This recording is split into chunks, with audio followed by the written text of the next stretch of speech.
लिखी लिखी हनुमान आज के हाजिरी पूरा भइल। लिखी लिखी हनुमान आज के हाजिरी पूरा भइल। केकड़ा ही हाथों में कलम दो हाथ बा, केकड़ा ही हाथों में कलम दो हाथ बा, केकरा ही हाथों में कापी किताब। लिखी लिखी हनुमान आज के हाजिरी पूरा भइल। लिखी लिखी हनुमान आज के हाजिरी पूरा भइल।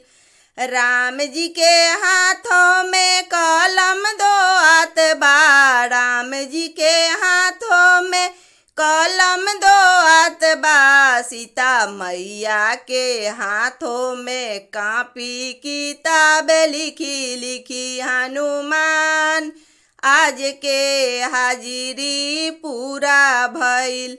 लिखी लिखी हनुमान आज के हाजिरी पूरा भइल। भोले बाबा के हाथों में कलम दो हाथ बा, भोले बाबा के हाथों में कलम दो हाथ बा, गौरा पार्वती के हाथों में कापी किताब। लिखी लिखी हनुमान आज के हाजिरी पूरा भइल।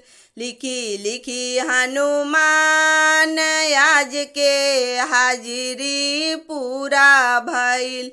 कृष्ण भगवान के हाथों में कलम दो हाथ बा, कृष्ण भगवान के हाथों में कलम दो हाथ बा, राधा मैया के हाथों में कापी किताब। लिखी लिखी हनुमान आज के हाजिरी पूरा भइल।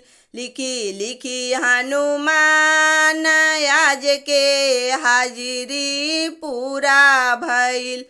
विष्णु भगवान के हाथों में कलम दो हाथ बा, विष्णु भगवान के हाथों में कलम दो हाथ बा, लक्ष्मी माता के हाथों में कापी किताब। लिखी लिखी हनुमान आज के हाजिरी पूरा भइल।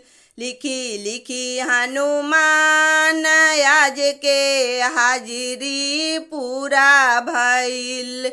वर्मा जी के हाथों में कलम दो हाथ बा, वर्मा जी के हाथों में कलम दो हाथ बा, सरस्वती माता के हाथों में कापी किताब। लिखी लिखी हनुमान आज के हाजिरी पूरा भइल।